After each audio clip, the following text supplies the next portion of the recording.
The Scream Kings are in no way responsible for any encounters with the paranormal, extraterrestrial abductions, eldritch insanity, hauntings, curses, hexes, demonic possessions, cryptozoological sightings, or any loss of sleep that may result from listening to this podcast.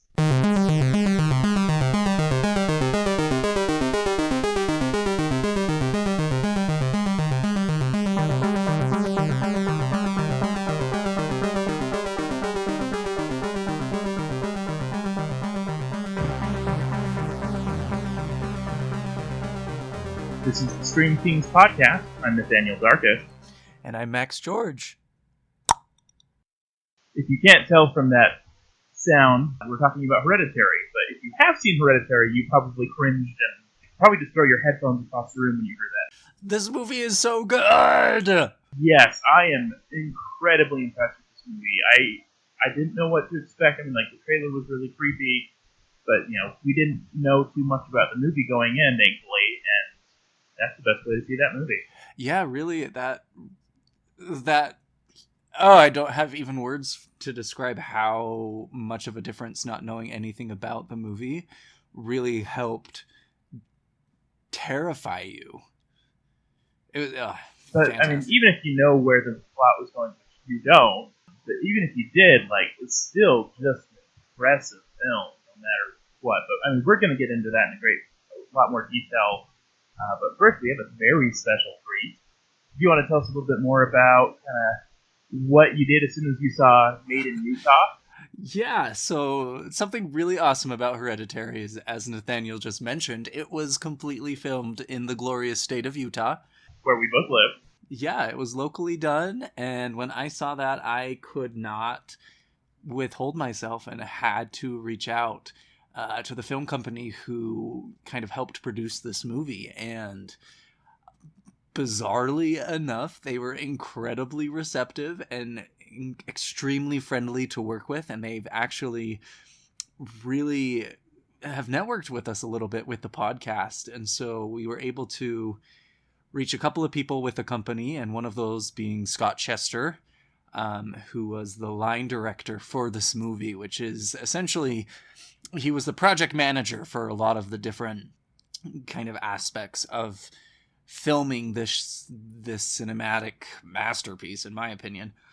And so we interviewed him, and it was spectacular, and we got a lot of amazing insight, not only about the movie, but about filming in general.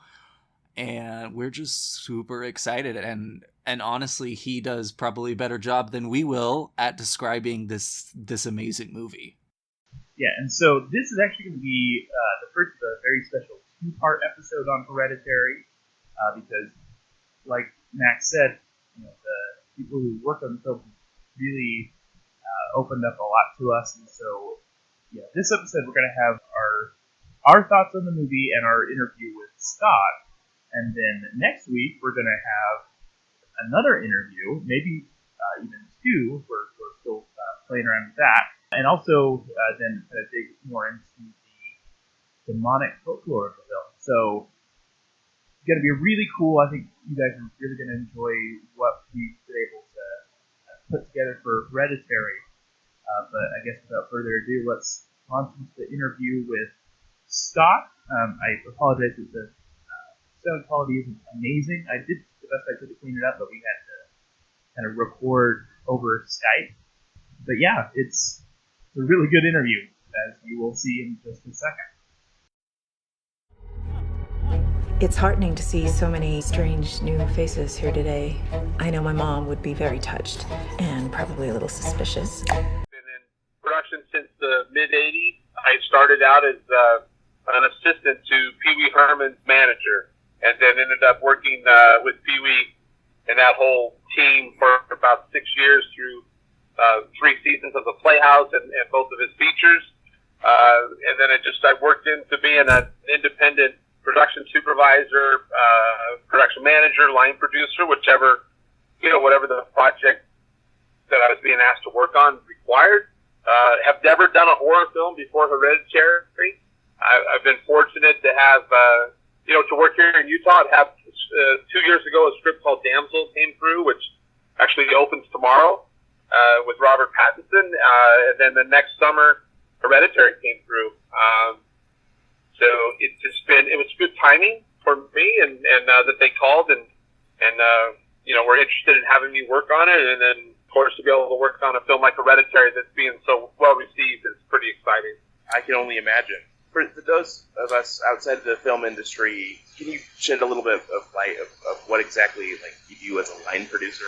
Yeah, so in those three different roles, there's a production supervisor. You'll have a production manager, and he runs day-to-day production mostly from a hiring and budgetary standpoint, right? How the costs are being spent, and how each day-to-day on the schedule is being executed, and how you're making your days, and all with the same goal of completing the show on budget and on time.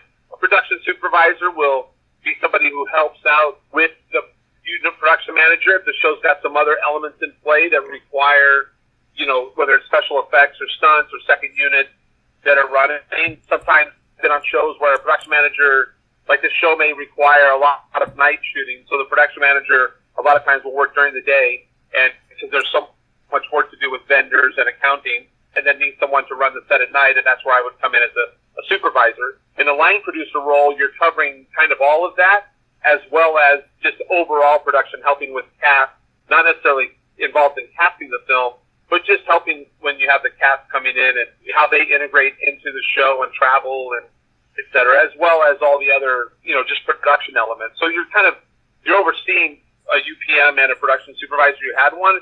On Hereditary, I was the line producer and UPM, which that film became more difficult and complicated as we went along, but it was good to get to be in that role. Wow, sounds super stressful. Look,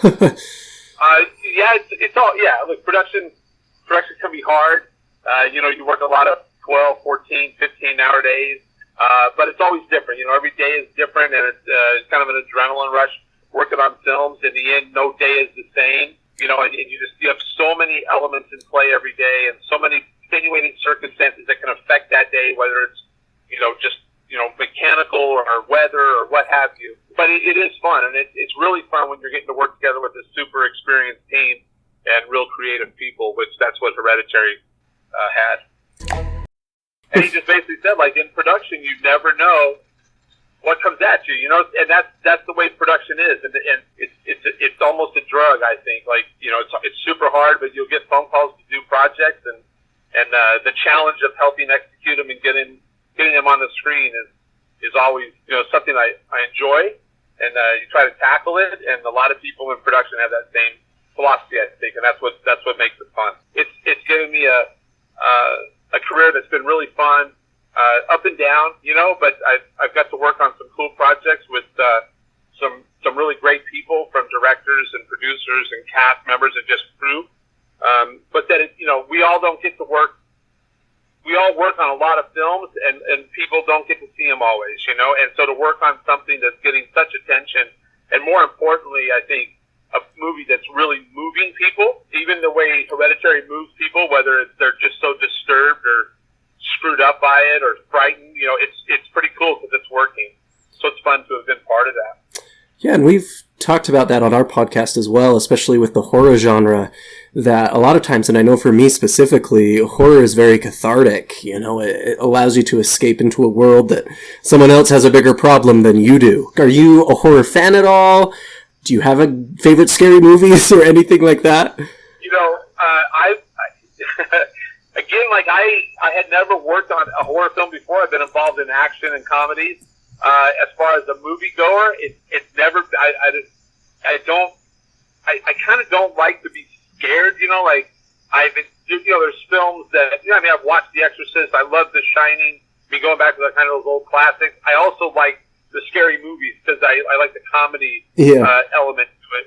And I definitely like thrillers, but it's not something that I rush out to see. And even when I read this, I vividly remember reading it, and no spoilers, but I got to a part of the script where I was like, holy crap, what just happened? Was that, oh my God, that was, and I started flipping back, and I remember thinking, this is insane. And it was bothering me. I finished reading the script, and I got home, and I was really disturbed by it. Not that it was bad, it it touched a nerve, what you just said, which was, it was like the guy next door's family. You know, it wasn't something that you go, oh, it's just, you know, it's just a movie. You're like, this is really disturbing. And I had two thoughts. One, was I cool with it? And number two, could I put a crew in Utah together to work on a project with that content? You know, we do have a lot of LDS members in the film community, and much to my surprise, they bought into Ari's vision and Pavel the DP's vision and the script. I definitely had people who called and said, this isn't for me, but, you know, what I saw was, I had a friend of mine say, oh, you've worked on a lot of shitty movies, and I go, no, this isn't a bad movie. This is disturbing as heck. Yeah. And I don't know if I want to be, and then once I got into meeting with Lars, the producer, and again, Ari and Pavel, and the elements they were bringing in, and Grace Yoon, who was a production designer, it was really talented filmmakers working on it with a really well-written screenplay and a phenomenal cast. So you're always looking for projects that you get, you know, because what I do, I don't creatively put them together. So, you know, it's just kind of what comes into our lap. And so for a film with that kind of elements involved that seemed to be so frightening, but not like a jump scare horror film, you know, just disturbing. I was ready to you know, dive in and see how I could help. Kind of the power of the project kind of sucked you in. Having seen the film, it definitely doesn't pull any punches, and it really does do an amazing job of having that disturbing, but in such a powerful, effective way, because the filmmaking is so good. Well, I've heard Ari say, and it's so true, you know, it's kind of the slow burn. It's this family drama that curdles into a nightmare, and that's how the film was. And I think that as being part of a filmmaking community, sitting down with Ari and Pavel for just a half an hour and listening to them talk about the project and how much passion was in it and how well it was thought out, how they wanted to shoot it, it's hard to not want to be part of that. And also, you know, to try to give them the tools and the team that they need to execute how they've envisioned the movie. And Utah's got a lot of talented people in it, and, you know, behind the camera people, and it was a set of circumstances where a couple other shows wrapped, and pretty much at the same time, and as they wrapped, that kind of A-list crew that I felt we needed as far as experience levels, especially in the world of stunts and special effects, was available. And so it was just really good timing. If that movie comes in 3 or 4 months later in Utah, the town was slammed, and, you know, maybe we're not able to put that as great a crew together, and then maybe I have to bring more people in from out of state to work on it, which becomes a lot of money going into hotels and car rentals and flights, which isn't going on the screen. So it was fortunate, and it just is awesome that we got to produce such a quality product out of Utah. I really liked what you said about the movie being kind of a slow burn. You know, a lot of horror movies, I think, nowadays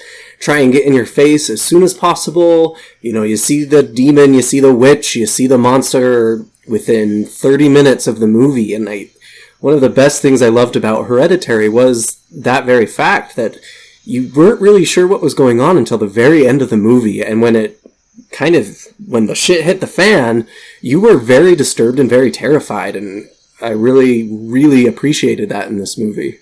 Well, you know, when you're shooting films, from my experience, which isn't by no means any kind of expert experience, but, you know, just being on the set, there's films that you work on and you go like, wow, this is really funny, or this is going to be really good, and then you see it and it doesn't come together. And then there's other films that you work on and you go like, I don't know, man, like, it's pretty good, but I don't know how, and then you watch it and it just delivers. Hereditary was something where we had so many elements in play, the cast was so good, the performances on a daily basis were just so right on. There was a lot of emotion on set. You know, you just felt like there was something going on here that was kind of going to another level. And then to go to a theater at Sundance and watch it, and watch people clench their hands into a fist for 2 hours, or sit on the front of their seat, or, you know, about snap their neck in half when the cluck happens, you know, from the back seat. Like, you're just like, oh man, the audience is totally pulled in. Whether or not they're enjoying the experience, you don't really know, but the fact is they're pulled into that film. And that's just a massive combination of, stories being told, and then the way he incorporated this phenomenal sound and edit and music, like, it just all came together. I think that's what kind of taking people on this different ride. And it's a film you feel like you got to see more than once if you enjoyed it the first time, right? Absolutely. So what about the film you think made it work so well, being shot and set? There's one thing there. Like, we've worked on films that come to Utah, and they're just looking. We have a very good incentive here out of the film, out of the government's film program, and so they come here to kind of chase that money and then put that money into their movie. So that works. And sometimes the film is here, but they don't want to identify as Utah. I'm actually shooting something right now that's supposed to be back in Jersey. So we're in a situation where we never show the mountains, right? You never see the Wasatch Range and all. And so sometimes you have that element. When a film comes and it's like, yeah, we don't really care where it is, and let's take advantage of how beautiful Utah is. And you start to see the mountains in the background and the old apartment building up in downtown, and then the house up in Park City. And, it just kind of opened the film up. It gives it a great backdrop, and also just kind of like, I don't know that Salt Lake City is anywhere America, but it still is just an American town. And again, Utah it's a great place. There's a lot of outstanding product coming out of here. The show Yellowstone that just premiered last night with Kevin Costner, that's all done here in Utah. And the film Wind River and the Andy Max series for Disney. And there's just a lot of great content because we have, good crews and experienced crews, and we have the equipment here. And so the money ends up going on the screen when a filmmaker comes into Utah, and we can put, 90% of the crew from the state, and the dollars are going to effects and stunts and locations and set builds. And also, I just think that Hereditary, really got their money's worth on the screen, and it made it definitely an advantage to be in Utah to do that. Were there any challenges that you faced filming in Utah? Especially, I know you've mentioned a few, you had some hesitations about it, the content of the movie and kind of the demographics of Utah. Were there anything or any other challenges that you guys faced? One fear, not fear, but, concern would be that a lot of times in May, June, July, we didn't shoot in July, but May and June, you get them afternoon thunderstorms that can come in and just wipe out a day. And so to me, from a production standpoint, I was always worried about, especially when we were up in the Park City area shooting, obviously not on the stage, but in the house location, just how that would, if that could affect us. But as far as the challenge here on the content, I think that, and that might have been overblown in my own head. What I learned after that was not to question as much. I mean, there's a lot of horror movies that have been shot here. It's a genre that they do. I just felt that this one with the paymentist, the satanic, issues involved in it, that it could touch people's nerves in a way that they wouldn't want to be involved. And like I said, there was a handful of people, but mostly the reaction was, this is a movie that's not a typical film we do here, and got a really talented director, and I want to be part of it, and I want to help in this vision. So to me, the challenges here were really minimal because it's so production friendly. So awesome. And I just have to give a shout out to you guys, and especially to Ari, about how you tackled the whole demon kind of portion of the movie. I'm kind of a demonology nerd myself, and the way you guys handled that and how it came across was just very authentic to what you normally see, Typically demons are spitting green pea soup and, spider crawling down the stairs, but how you guys treated it, I thought was just brilliant. Well, I always harken back to that this film was something Ari had worked on for a long time, and he, in his head and then on the page, and he had done some projects before with Pavel that Pavel shot for him, and I think that the camera is such a character in this movie as well, and the way it moves around.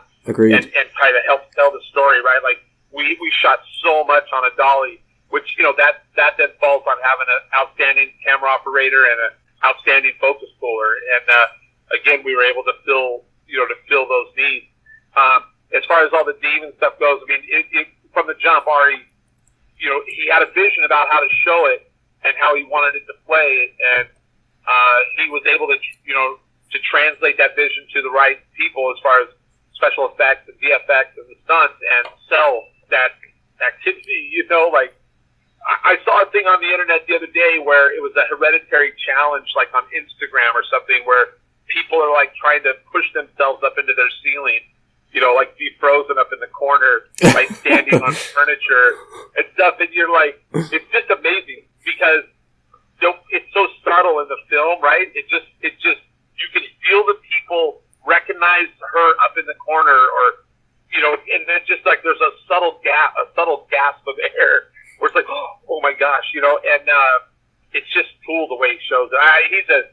To me, he's somebody we're going to know about for a long time. He's got it, and thankfully, we got to witness it on this. And not only him, but you guys had an amazing cast of actors that I was just blown away with. And primarily Millie Shapiro, who played Charlie. She was terrifying. She's the sweetest young girl, too. She's got a look about her, and she's such a good little actor. And Ari had said to me when we were just at the very beginning, I found this girl in New York, and wait till you meet her, and I'll never forget the day she'd come in for her makeup and hair test, and I just went to say hi to her and her mom who traveled with her, who was a really nice lady as well. And Millie turned around, and I felt back. I literally was like, oh, geez. Like, she just had this look about her that looked, it was piercing. And boy, was she just so on the money in the film, and, adapting that character. And yeah, it was really cool. And then, to have a person like Toni Collette and Alex Wolff, was, and of course Gabriel, but Alex was playing such a difficult role. Had to go to some really dark places, and Tony too, but just real pros, and it was 32 days of shooting, and every day was hard. So to get through it, you always hope it pays off, and I just, boy, did it ever. And the turmoil and the despair that they were like showing and acting, it was just, they did such a phenomenal job. I can't get over it. I was privy to a couple conversations with the director and the actors and all, and you realize we all have things in our life that are, whether it's a confrontation with our parents or as a parent with our children, you have things, and families are tough, and being a family unit is tough, and to get thrown into the tragedies that they are thrown into, it just amplifies it, right? And I think that's why it feels so real. It's like the conversations around the dinner table, or when she's in the bedroom with him, and when Tony's in with Peter, like it's nothing where you're like, man, I don't know anybody like that. You're just in there like, wow, like that's feels so natural and real what a family could go through with these tough times, and it takes great actors, because that big scene with Wolf when he's in the car with his sister. I mean, he is so phenomenal in that, and I can tell you that when that was over, it drained him, and then you realize stepping back, like, what place do you have to go to where you can put that kind of emotion into a scene? And boy, did he ever, man, so good. So I guess along those lines, what was your favorite part of the film? Well, I mean, I love how much the practical effects we did are in the film as practical, and people, I think, a lot of times think it's VFX. Stuff related to the fire, and again, I know the movie's been out a couple of weeks, but without spoiling it, but the scene with Peter and his mom in the attic is just, I can, the camera operator, after we shot that scene, he's a very experienced guy, Brian Sullivan. He lives here in Utah, and I actually didn't want to watch that scene be shot. It bugged me, and the scene was done, and I kind of came on set, and I saw Brian, and he was in a daze. He was just kind of glazed over, and I said, "You all right?" And he goes, "Yeah, man. Like, that'll be the most iconic frame of film I'll ever shoot." And I was like, "Wow, that's." I mean, he shot on Rivers Wild and some pretty good movies, And then when I saw the dailies of that, like, my God, it's Tony's character. I mean, it just looks so real, and to think that she's doing that in front of her son was just that's crazy. I think in the end that was my favorite, because on the page it's frightening as hell, but to see it played out better than it was on the page was pretty impressive and harrowing, honestly. Yeah.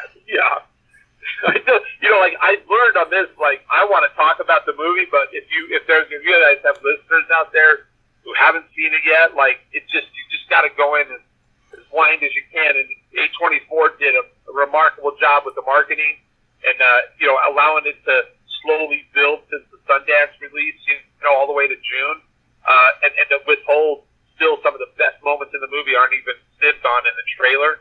I just think it's what's making it play so well that people are like, that looks frightening as hell, and then they go see the movie and go like, my God, like, oh my God, so. And I totally agree with that, because when I first saw the trailer, obviously I was very pumped and amped for it, but I had no idea it was going to be about demons and possession and kind of have this Rosemary Babies vibe to it. I thought it was going to be more a family horror kind of psychological mental health thing. And so how you guys marketed it, I thought was just brilliant. Yeah, it's really good. I mean, I remember when the film came out, and I'm in my 50s, and years ago, even watching the marketing of the Pee-wee brand and stuff, the world has changed, obviously, and it isn't just about TV spots and print ads and magazines. And so when a film comes out like it did at Sundance and got such a great buzz, right when we walked out of the theater, it was 2:30 in the morning, and we were jumping on our phones looking at social media, and we were getting instant feedback, like classic, Polanski-esque, and Kubrick, like a new Stanley Kubrick. And I was standing with Ari, and I just showed him like a Twitter feed, and it was like, oh my gosh, it's working. It worked, and then then you step away and you go, okay, but if you're not going to let the movie out till the middle of June or in June, how are you going to hold that momentum for 6 months? And they did it. They did it with just calculated, brilliant marketing and teasing it and different trailers from different of the characters, different characters' perspectives. But boy, yeah, just again, that's all part of it. I mean, there's really good movies that get crushed by poor marketing, and there's not so good movies that actually make it because of amazing marketing. And so when you have two, a great movie with great marketing, this is what happens. Yeah, and I can just say from like my own Twitter feed, everyone that saw it at Sundance just couldn't shut up about it. They were, every time there's a new trailer out, they're like I can't wait until everyone gets to see this. And so it just, it's awesome. It's really cool. One of the more amusing things I do is just jump on Twitter and type in #Hereditary and just read what people write. It's amazing, and it's really funny at times. And people, I know you're on a podcast and like language and stuff, but there was one person who wrote, their tweet was, just saw Hereditary, fuck you, Ari Aster, what did I ever do to you? It's like, holy crap. But that was that raw emotion as they walked out of the theater, And I think that's what makes it so much fun. And I have to say this, like, my first film, Pee-wee's Big Adventure, I was an assistant to a producer, had very little role into anything of substance for that movie. But I did get to watch what they did as a production, right? And to watch them get to, it was Tim Burton's first feature, and to see how the producers, and I think as I got older, I was able to look at that film from a production standpoint and see that the Warner Brothers people involved as producers and production managers were super experienced, and what they had done, and I had conversations with my friend Rich subsequent, was they just surrounded that young director, super talented, visionary, all that stuff, with as strong of crew that they could, with all this experience, so that it basically said to Tim, we got you. Put your vision out there. We're going to help you execute this, from the look and the comedic level and just all elements of it. So not putting Ari with Tim, which who knows, in a year, like that's an obvious, but in this film, and even being in Utah, my goal of getting and being part of it after meeting Ari was, I got to do whatever I can to get as good a crew around him as possible, where he trusts them. Like, the people buy into the story of his and the vision, and they trust him that he's going to, put it together well, and more importantly, he trusts all of them that they know what they were doing, and that is what made it really, when he'd say, like, I want to see the fire go up Tony's arm live in front of the fireplace, and we were able to do that on set. It was really cool filmmaking, and so, I'm proud of the Utah crew that delivered on it, because I think it helped him. We're making Ari Aster's first feature film, and 10 years from now, that might even be cooler to say. If anything he makes in the future is anywhere near as awesome as Hereditary, then I think we have a lot to look forward to. Right? Well, I think we helped set the bar pretty high for him. So yeah. In terms of just, it was a real pro crew. Everybody kind of jumped on the Ari wagon for that ride, and thankfully, it's weird to talk about it so aggressively positive, but it just was a really positive experience. And I think when those elements all come together, you end up with a really cool film. And we're talking about making movies, and that's what we're trying to do, right? Is put something together that people want to see again, tell their friends about, and that sound will be pop culture folklore for the rest of my life, I'll bet, that clucking sound. So yeah, absolutely. Just briefly revisiting the whole Twitter thing, don't you just love that there's a little screaming Toni Collette head next to the hashtag? Amazing. It's all amazing. Like, you just look at it, I read things, I sit there with my kids or, my mother, or I'm like, listen to what people are, like, because they were with me when I called and said, I don't think I can do this.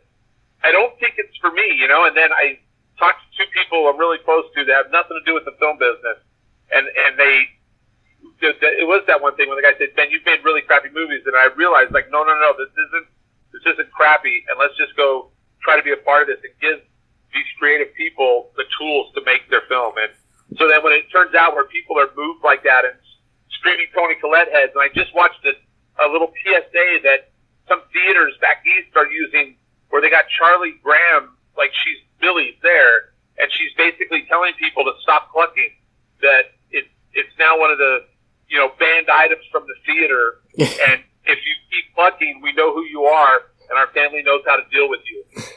And it's a PSA they're playing before the movie. So yeah, along those lines, after we got out of the theater, because I was giving Max a ride home afterwards, and I turned to him, I said, if you make that like clucking noise with your mouth, I'm going to throw you out of my car. Yeah, right? I've gotten in this habit of when people call me that, because I'll get a text like, hey, we're going to see Hereditary, and then every single one of them wants to call me after they've seen it, and a couple of guys are like, what the hell was that? But most of the people are like, holy crap, Chester, how did you work on that? And I know when the phone call comes in, I always answer it by, if I go like that, and they're like, what? Don't do that. So it's amazing how powerful that little sound is. And it's shooting the film. We heard it, we saw it. It did not have the impact that I thought it would at all. And then the first time it happens, you're like, oh my God. And to the score, like how good is the score and the sound effects. The score itself feels like you're just wanting to go, hey, stop that. Like, just turn that off. Like chill out. Let me relax for a minute. So even when the movie's not, like what's on screen isn't intense, that score just continues to just vibrate in you. And it just makes the experience even better. And Nathaniel and I talked a little bit about that too on our way home after seeing the film, is how well the music not only foreshadowed, but also in the moment, it just got under your skin. This entire movie, every shot, every note, every clucking noise really just disturbed you. And it stuck with you. It does stick with you, right? I have two daughters that are both grown and in their 20s, and they refuse to see it. They've seen the trailers, they've heard me talk about it. They just go, I can't see it, Dad. I'm not going to see it. So I try to talk them into going, and they're so worried that they're going to have nightmares and not be able to sleep that. Well, after seeing it, I work part-time at a hotel doing night shift security work, and it takes a lot for a movie to scare me, and this movie had me checking behind my shoulder all through the night. Ugh, it was great. Well, part of seeing it twice, if you like it, is to be able to turn your head and know when something's coming and watch the reaction of the audience. And, there's nothing, as filmmakers, and if there's young filmmakers out there, if you're making a comedy or a horror or whatever it is, just a drama, to be able to put the camera in front of a test audience or any audience and watch how they respond, to your film is very, I mean, it could be a bummer if you're looking for laughs and not getting them, or you're looking for the scare and you're not. But boy, is it telling to watch the audience from in front of them. And as I sit there in the theater watching it, turn my head and kind of look down the aisles as a particular scene's coming up, and then watch it in unison, a crowd respond. You're like, well, that worked. Holy mackerel. They're sucked into this, and it's just really rewarding. It was a tremendous pleasure speaking with you and getting all of your awesome insight on this great movie. Yeah.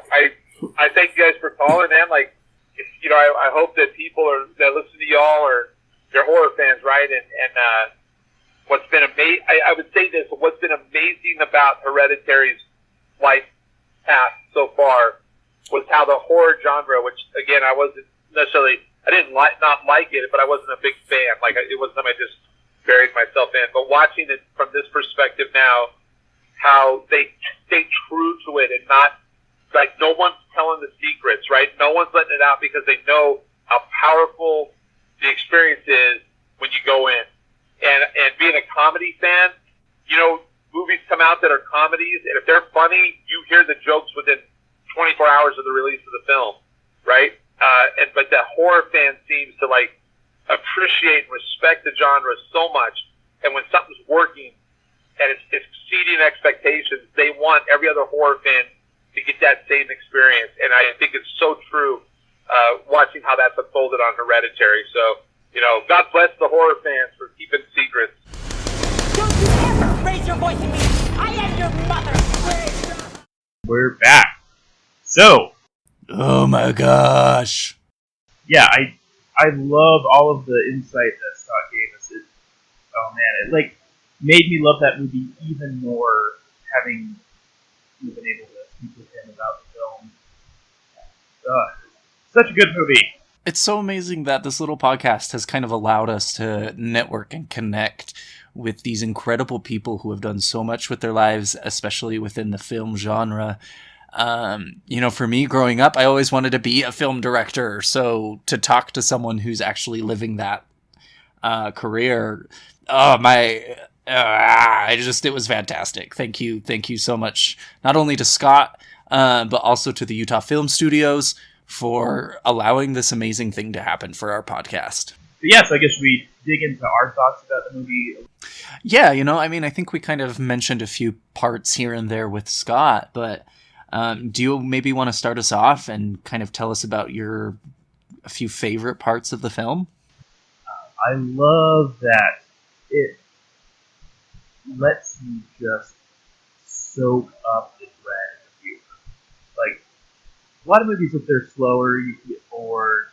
This movie, whenever it's slower, it was because it was just letting you stew in what you just saw, and just let you feel like the genuine, sincere horror of everything that is going on in the movie. For example, the infamous scene in the car, just the fact that it just focused in on Alex Wolf's face as Peter. It just stayed there, and it just focused on his face, and him realizing what had just happened, and then him driving away. It stayed focused on his face, even laying in bed. And then you hear Toni Collette's character, Annie, discover the body off screen, and you get to experience all that. Just see his facial expressions, the acting, and the way that was shot, just made the horror, and in this case, something that can be very real life horror.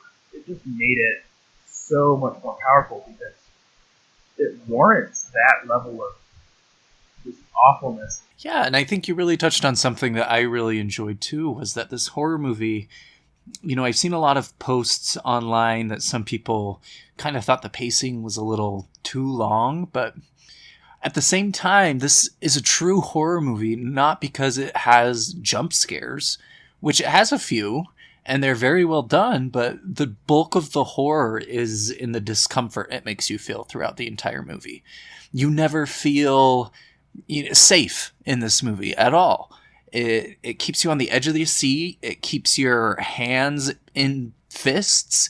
And at one point during the movie, both you and me kind of had our faces covered at the horror that was being projected.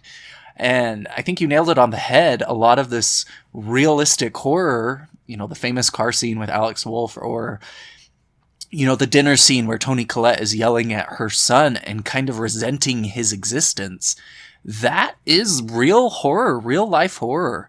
And the way they portrayed it in this movie is just, it's raw and it's gritty, and it kind of messes you up. It sticks with you in ways that a lot of modern horror movies just don't do, because they jump scare you and then the horror's over. You see the monster, you see the demon, you see the alien, whatever medium they're using, you get it and it's done, and then you go home and everything moves on, and this movie, it doesn't do that. It really messes with you and sticks to you and gets in your head a little bit. So I guess what are some of your favorite aspects of Hereditary? How many can I give you? So honestly, I think my all-time favorite thing about this movie is how well it portrayed the whole demon aspect of everything.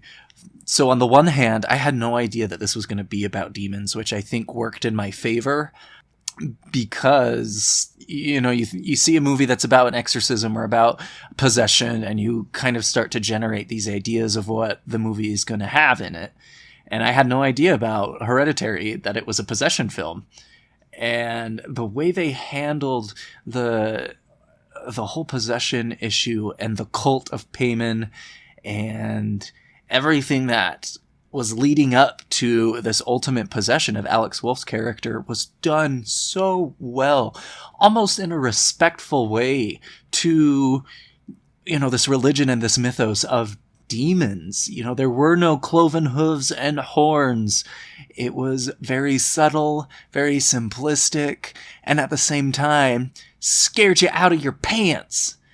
And so as an occult fanatic and self-trained demonologist, I really, really appreciated Ari Aster, his take and his realistic approach to what modern demonology really looks like in today.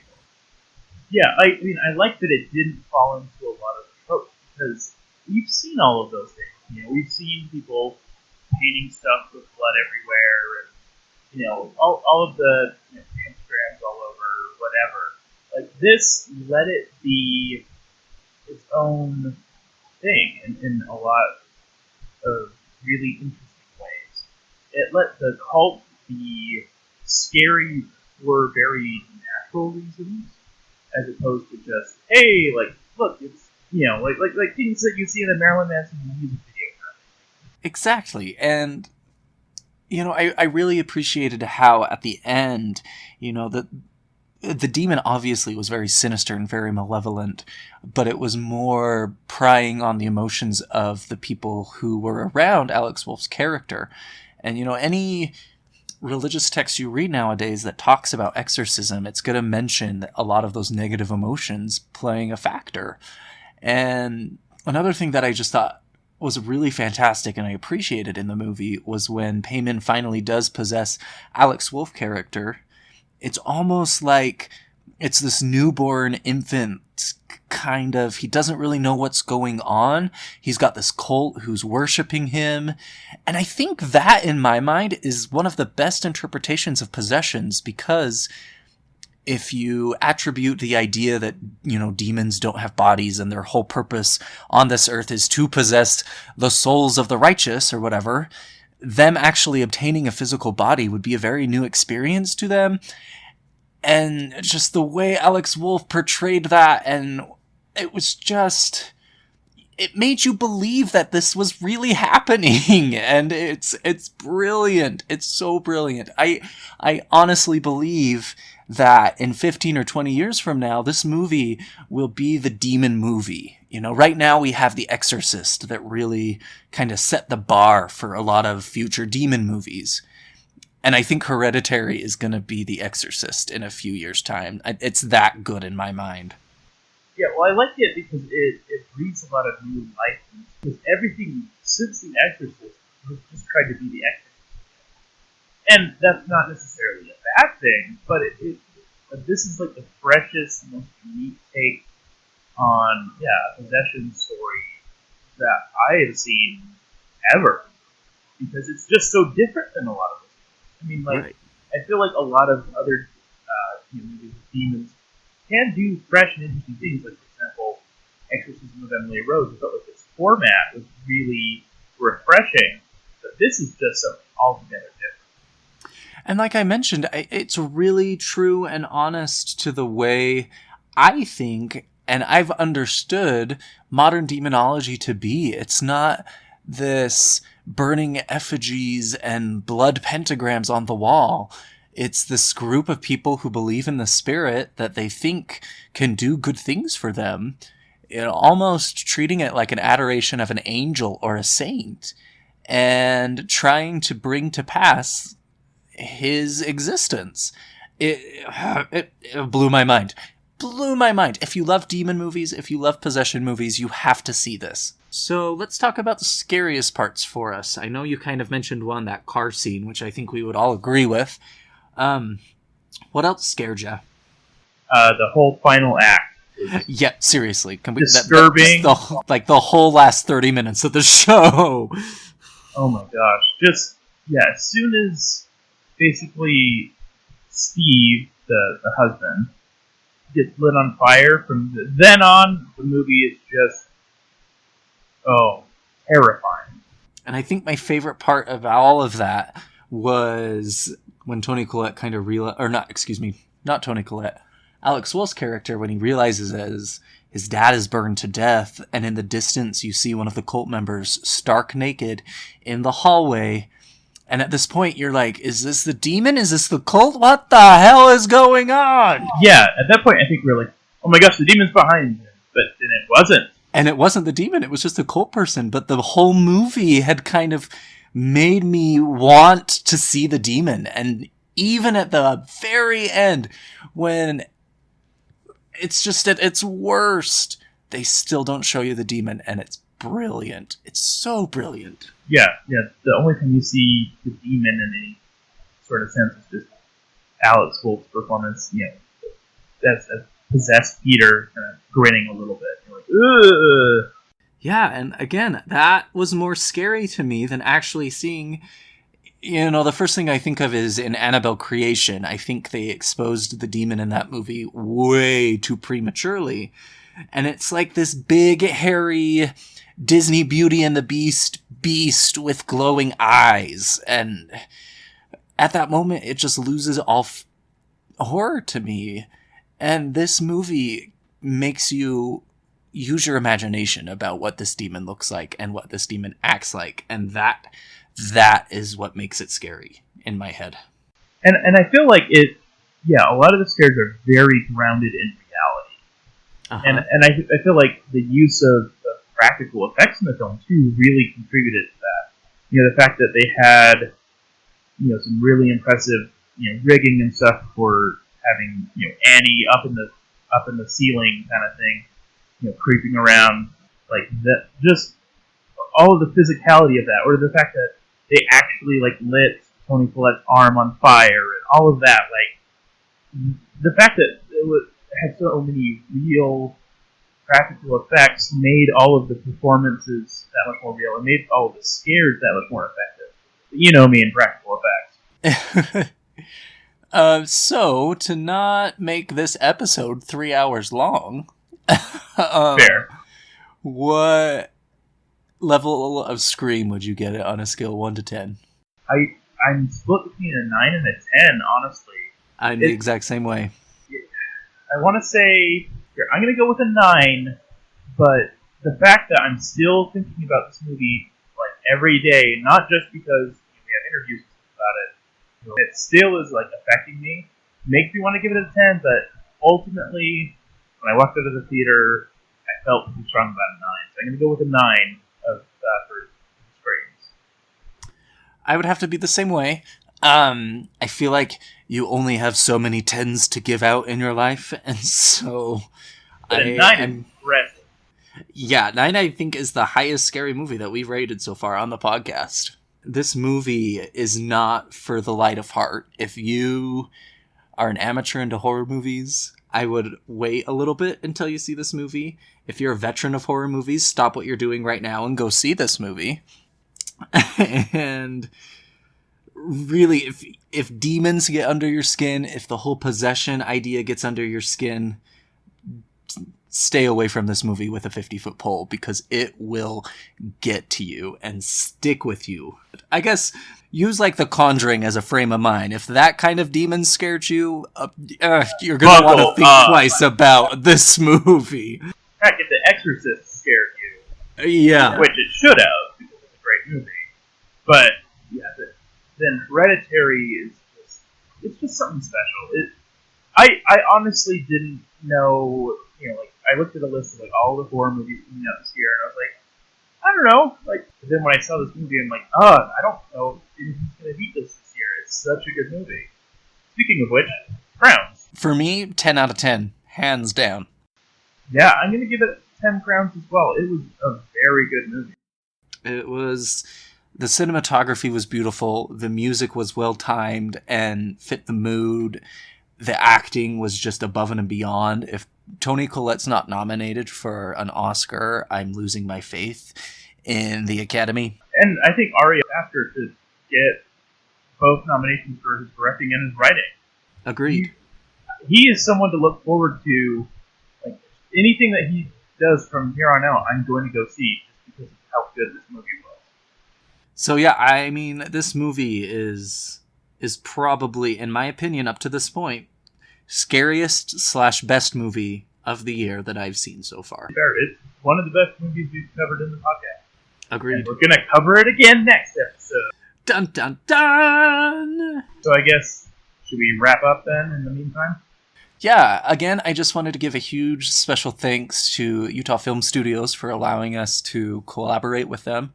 And even a bigger thanks to Scott Chester. I know you've got a crazy busy schedule, and to take, 40 minutes out of your time to talk to two horror nerds from Utah. Thank you so much. We are deeply, deeply appreciative of it and would love to continue interviewing. Check us out on social media. We are at Screen Kings Pod on Twitter. You can find us on Facebook. We've got an Instagram.